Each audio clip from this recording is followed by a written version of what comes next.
Selamat datang di kupasan kita kali ini. Langsung aja ya, kita mau bedah ide menarik dari Nassim Taleb. Ini di bab 9 bukunya, Skin in the Game. Judulnya aja udah bikin penasaran. Ahli bedah seharusnya tidak terlihat seperti ahli bedah. Hah, iya kan? Aneh gitu ya kedengarannya. Banget.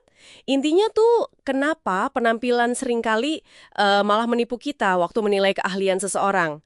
Dan gimana konsekuensi nyata atau kulit dalam permainan itu jadi pembeda sejati. Persis. Ini bukan cuma soal tampilan fisik dokter aja sih. Ini lebih ke prinsip dasar.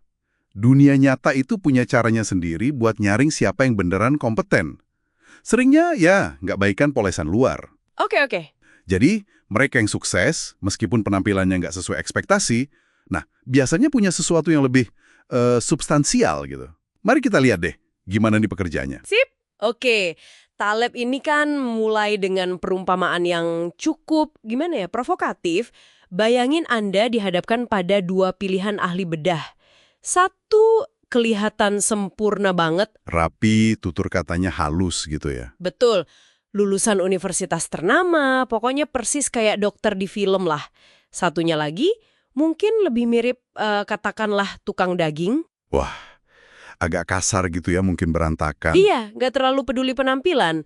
Nah, siapa yang Anda pilih coba? Nah ini dia nih paradoksnya.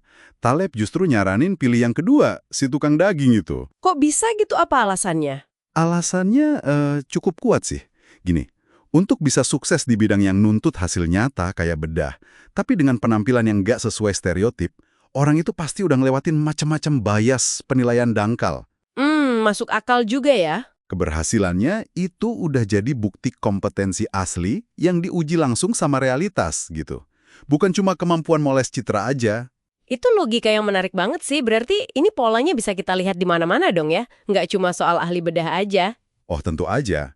Lihat aja fenomena kayak jutawan di sebelah rumah. Oh ya, yang kaya tapi gayanya biasa aja itu kan? Betul. Atau sebaliknya, di bidang-bidang yang konsekuensi langsungnya nggak terlalu kerasa, kayak mungkin politik atau beberapa area akademis, kita sering nemu orang yang jago banget presentasi, pakai jargon keren, tapi substansinya minim. Jadi karena nggak ada ujian dari kulit dalam permainan itu ya? Ya, jadi penampilan gampang banget gantiin keahlian sejati. Ini jadi inget cerita kekeliruan green lumber. Itu kan ada pedagang yang untung besar dari jual beli green lumber. Padahal dia nggak tahu ya kalau green itu artinya kayu segar, bukan kayu ijo. Haha, iya. Dia nggak paham detail teknisnya sama sekali. Bener sekali. Tapi, nah ini pentingnya, dia paham banget dinamika pasar sama risikonya. Itu keahlian intinya. Pelajarannya apa dong dari situ? Yaitu, jangan gampang silau sama penjelasan yang paling fasih atau penampilan paling meyakinkan. Taleb malah punya saran agak ekstrim nih kalau rekrut orang. Gimana tuh? Kalau ada pedagang sukses yang penjelasannya paling susah Anda pahami, nah, mungkin justru dia yang punya saus rahasianya. Punya keunggulan unik yang gak gampang ditiru. Bukan sekadar ikut buku manual gitu. Oh gitu ya, justru yang susah dimengerti itu. Iya, karena waktu dan hasil nyata yang bakal ngebuktiin, bukan narasi mulus. Ini nyambung juga sama efek lindi. Apa yang bertahan lama, itu cenderung punya nilai intrinsik. Jadi hati-hati sama narasi yang terlalu rapi dan meyakinkan gitu ya. Kayak proposal bisnis yang kedengarannya terlalu bagus buat jadi kenyataan. Tepat sekali. Itu bisa jadi sucker trap, perangkap buat orang naif. Kesuksesan sejati itu seringnya lebih berantakan, tumbuhnya organik, nggak dipoles licin. Kayak saran penulis collab ke George Simenon itu ya, buat hindari gaya bahasa yang terlalu sastrawi. Betul, kesederhanaan dan kejujuran seringkali lebih ngena. Sebaliknya, kerumitan yang dibuat-buat, entah itu ritual aneh atau jargon akademis yang susah dipahami, bisa jadi cuma cara buat nutupin kurangnya substansi, apalagi di area yang minim konsekuensi nyata. Terus ada jebakan lain juga nih kayaknya. Kita suka mengintelektualkan hal-hal yang sebenarnya praktis dan simple. Kayak contoh Richard Dawkins soal pemain baseball itu. Oh iya, yang dia mikir pemain itu ngitung rumus fisika rumit buat nangkap bola? Padahal kan mereka cuma pakai heuristik simple aja. Semacam patokan visual yang efektif gitu.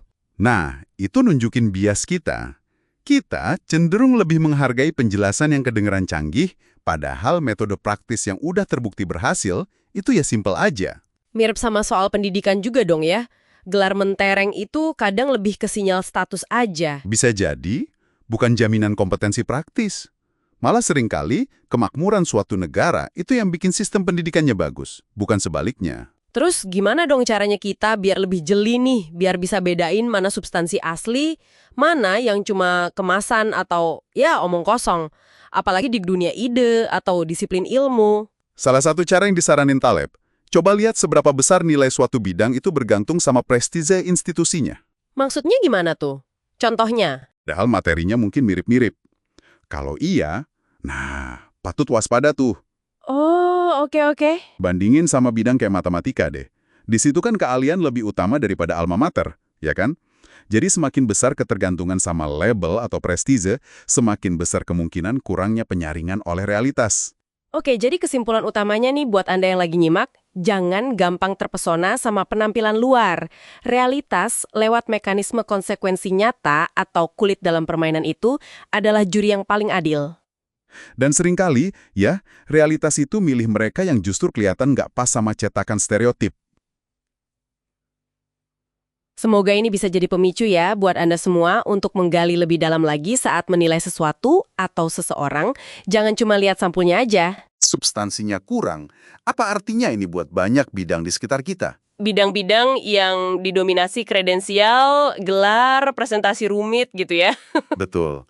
Bidang-bidang yang mungkin jauh dari ujian konsekuensi nyata sehari-hari. Pertanyaannya, seberapa banyak sih keahlian yang kita lihat setiap hari itu sebetulnya cuma pertunjukan yang rapi aja?